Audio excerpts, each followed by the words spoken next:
Friends, இன்னைக்கு எங்கள் வீட்டில் சிக்கன் பிரியாணி செய்ய போகிறோம். எங்கள் அம்மாவும் எங்கள் அத்தையும் தான் சிக்கன் பிரியாணி செய்ய போகிறாங்க. வாங்க எப்படின்னு அதுக்கு கூட நான் தான் ஹெல்ப் பண்ணுவேன். வாங்க எப்படின்னு பார்க்கலாம். நாங்கள் 1 கிலோ சிக்கனுக்கு 1.5 படி அரிசி போட்டு பிரியாணி செய்ய போகிறோம். ஃபஸ்ட்டு ஆயில் ஊற்றிக்கிறோம். பாத்திரம் நல்லா காஞ்சதுக்கப்புறம் அப்புறமா பார்த்திங்கன்னா நெய் ஆட் பண்ணிக்கிறோம். நெய்யும் எண்ணெயும் நல்லா சூடானதுக்கப்புறம் பிரியாணிக்கு நம்ம போட வேண்டிய அந்த திங்ஸ்லாம் போடுறோம். கல்பாசி, அந்த லவங்கப்பூவு, அன்னாச்சி பூவு, இந்த மாதிரி இருக்கிற திங்ஸ்லாம் எண்ணெய் காஞ்சதுக்கப்புறம் போட்டு நல்லா வதக்கிக்கலாம். வதக்கினதுக்கப்புறமா பார்த்திங்கன்னா கட் பண்ணி வச்ச வெங்காயம், பச்சை மிளகாய் இதெல்லாம் போட்டு அதையும் நல்லா பொன்னிறமாக வதக்கணும். பாருங்கள், பச்சை மிளகா போடுறோம். நாங்கள் 1.5 கிலோ அரிசிக்கு ஒரு 5 பச்சை மிளகா போடுறோம். உங்களுக்கு காரம் எப்படி தேவை அப்படிங்கிற மாதிரி பார்த்துக்கிட்டு போட்டுக்கோங்க. முன்னாடி இன்ட்ரோ கொடுத்தது எங்கள் வீட்டு தங்கக்குட்டி தான். எப்படி பேசுதுன்னு சொல்லிட்டு கமெண்ட் பண்ணுங்கள். உங்கள் வீட்டு சில்ட்ரன்ஸும் இப்படி தான் சமைக்கும் போது ஆவலாக பார்ப்பாங்களான்னு சொல்லிட்டு சொல்லுங்கள். வெங்காயம் கட் பண்ணி போட்டாச்சு. நல்லா வதங்கணும். பிரியாணியை பொறுத்த வரைக்குமே வெங்காயம் நல்லா பொன்னிறமாக வரணும். அப்படின்னா தான் டேஸ்ட் நல்லாயிருக்கும். பாருங்கள், நல்லா வதங்கிக்கிட்டு இருக்கு. இதுக்கப்புறமா பார்த்திங்கன்னா ஒரு 1/2 கிலோ பக்கமாக நாங்கள் தக்காளி எடுத்துருக்குறோம். 1/2 கிலோ தக்காளியை கட் பண்ணி போட்டுக்கணும். கருவேப்பிலை தேவையான அளவுக்கு போட்டுக்குங்க. பிரியாணிக்கு முக்கியமான இன்க்ரீடியன்ட்ஸ் என்னன்னு சொல்லிட்டு பார்த்திங்கன்னா புதினா நல்லா வாசனையாக இருக்கும். எங்ககிட்ட புதினா அப்போதைக்கு இல்லை, அதனால் நாங்கள் புதினா போடலை. அடுத்தது 1/2 kg தக்காளி கட் பண்ணி வச்சுருந்ததையும் போட்டு நல்லா வதக்கிக்கிறோம். வெங்காயம் வதங்கும் போதே கொஞ்சமாக உப்பு போட்டுருங்க. அப்போ தான் வெங்காயம் நல்லா சீக்கிரமாக வதங்கும். நான் எப்போவுமே வெங்காயம் வதங்கும் போது கொஞ்சமாக உப்பு போடுவேன். தக்காளி வதங்கும் போது கொஞ்சமாக உப்பு போட்டுருவேன். கொஞ்சம் கொஞ்சமாக உப்பு போட்டுருவேன்.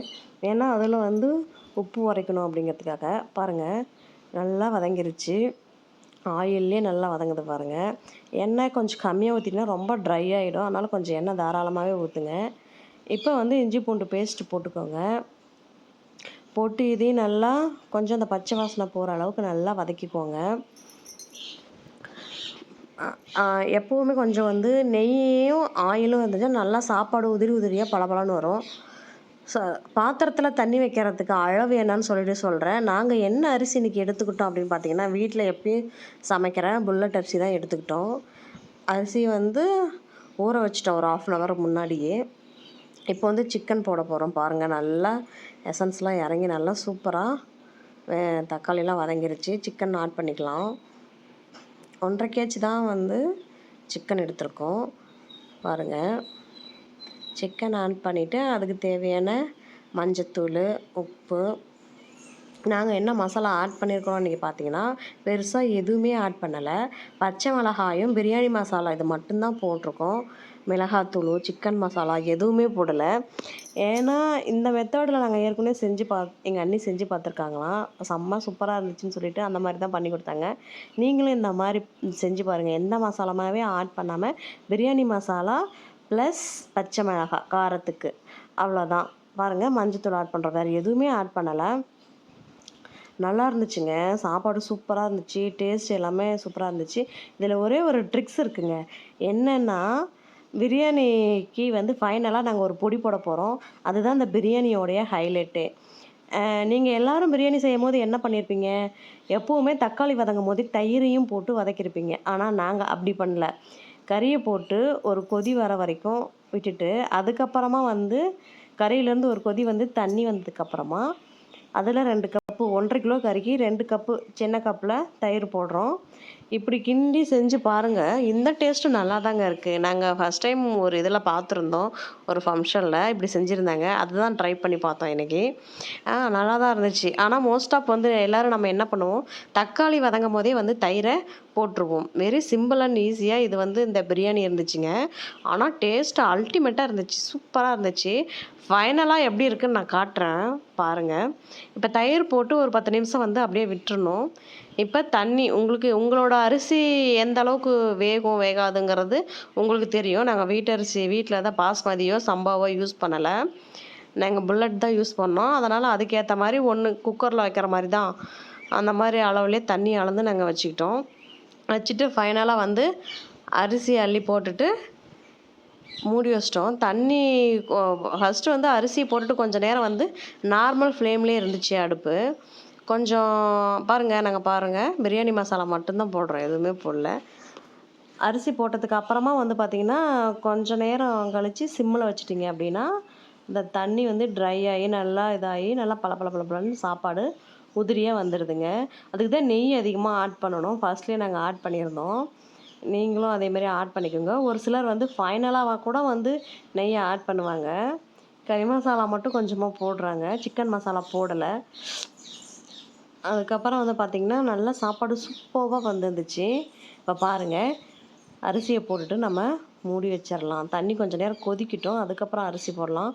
பாருங்கள் கொதிச்சிருச்சு. நம்ம மசாலா போட்டு சிக்கனுக்கு சாப்பாட்டுக்கு தேவையான தண்ணி ஊற்றுனதுக்கப்புறம் கொதிச்சிருச்சு. இப்போ நம்ம அரிசியை போட்டுக்கலாங்க.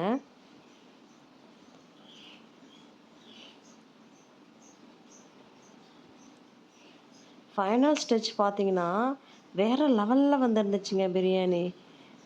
உங்களுக்கே டெம்ட் ஆகும் பார்க்கும் போதே. பாருங்கள், அரிசியெல்லாம் இப்போ 1 by 1 கொஞ்சம் கொஞ்சமாக அள்ளி போட்டுக்கலாம். தண்ணியை ஃபில்ட்ரு பண்ணிவிட்டு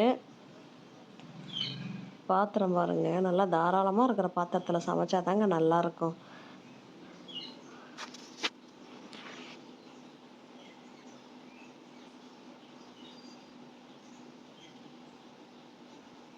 அரிசி போட்டோடனே பாருங்கள் கொதி வருது.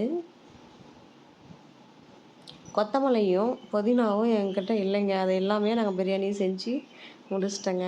அவ்வளோதாங்க. நல்லா ஒரு கிண்டிட்டு தட்டை வச்சு மூடிட வேண்டியதானங்க. மூடிட்டு திறந்து காட்டுறேன் பாருங்கள். வாவ்! இந்த ஃபைனல் ட்ரிக் தாங்க இந்த பொடி. என்ன அப்படின்னா, நம்ம பிரியாணிக்கு எண்ணெய் சூடானோடனே நம்ம பிரியாணி மசாலாவுக்கு தேவையான அந்த பிரியாணி இலை, ஏலக்காய், பட்டை, கிராம்பு இதெல்லாம் போடுறோம் இல்லைங்களா, அதெல்லாம் நம்ம என்ன பண்ணுறோம், தனிப்பட்ட முறையில் பச்சையாக இல்லைனா லைட்டாக ரோஸ்ட் பண்ணிவிட்டு பொடி பண்ணிவிட்டு ஃபைனல் ஸ்டெச்சாக தண்ணிலாம் ஃபில்ட்ரு ஆனதுக்கப்புறமா சாப்பாடு வந்ததுக்கப்புறம் ஃபைனலாக இதை போட்டு இறக்கி பாருங்கள். அடாடாடாடாடா, பிரியாணி அப்படியே அந்த வீதியே மணக்குங்க. அவ்வளோ மணமாக இருக்கும். டேஸ்ட்டு சூப்பராக இருக்கும். வாசனை செம்மையாக இருக்குங்க. அல்டிமேட்டாக இருக்குங்க. இங்கே பாருங்கள், இந்த பொடி போட்டதுக்கு அப்புறம் தாங்க ஹைலைட்டாகவே இருக்குது. பாருங்கள், சிக்கனுக்கு சிக்கன் மசாலா போடலை, வேறு எந்த பவுடரும் ஆட் பண்ணலை, மிளகாத்தூள் போடலை. எப்படி உதிரியாக சாப்பாடு பாருங்கள், சூப்பராக. வெறும் பிரியாணி மசாலா தாங்க. அங்கே பாருங்கள், தட்டில் போட்டு வச்சாச்சுங்க. ஆஹா! சரி, வீடியோ பிடிச்சிருந்தா லைக் பண்ணி, ஷேர் பண்ணி, கமெண்ட் பண்ணிக்கோங்க. இதேமாரி வேறொரு வீடியோவில் பார்க்கலாம். உங்களுக்கு வேறு என்ன சமையல் நான்வெஜ் பிடிக்குன்னு சொல்லுங்கள். என்ன சமையல் ரெசிபி வேணும்னு சொல்லுங்கள், சமைச்சு போடலாம். Thank you friends. நன்றி. நெக்ஸ்ட் வீடியோவில் பார்க்கலாம்.